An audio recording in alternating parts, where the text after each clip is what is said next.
मैं हूँ डिम्पल और आप सुन रहे हैं तेरे होने लगे हैं अ लव स्टोरी, ईशान और शिवन्या की कहानी। आइए जानते हैं इस कहानी में क्या हुआ। शिवन्या फिर बोली, प्लीज मना मत कीजिएगा, आप जो कहेंगे वो हम करेंगे। ईशान और उसने फोन कट कर दिया और ऑफिस से बाहर निकल आया। इधर शिवन्या फोन को देख रही थी। वो समझ नहीं पाई थी कि वे ईशान के हूँ का मतलब हाँ समझे या ना।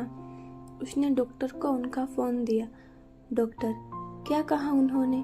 शिवन्या, पता नहीं, कितना अजीब इंसान है, मैंने उतना कुछ कहा और उसने बस कहकर फोन काट दिया। डॉक्टर चले गए। शिवन्या अभी भी बहुत परेशान थी क्योंकि उसे लगा अगर वो इंसान नहीं आया तो वो कहाँ से खून का इंतजाम करेगी।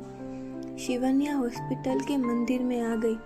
वो हाथ जोड़कर बोली, भगवान जी प्लीज कुछ करिए, प्लीज वो जो भी है उन्हें भेज दीजिए।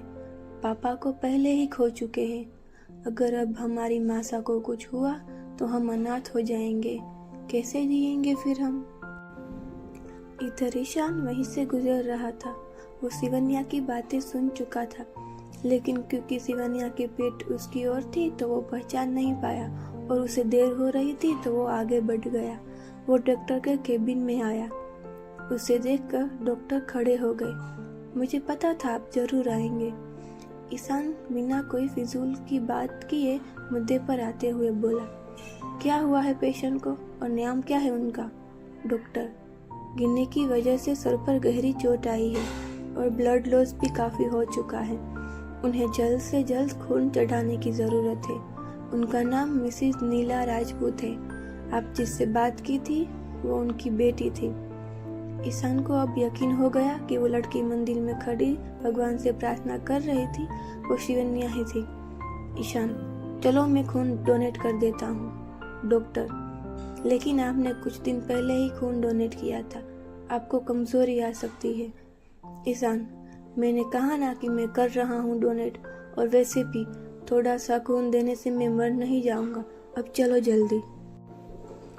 डॉक्टर हड़बड़ाया हुआ आगे बढ़ गया।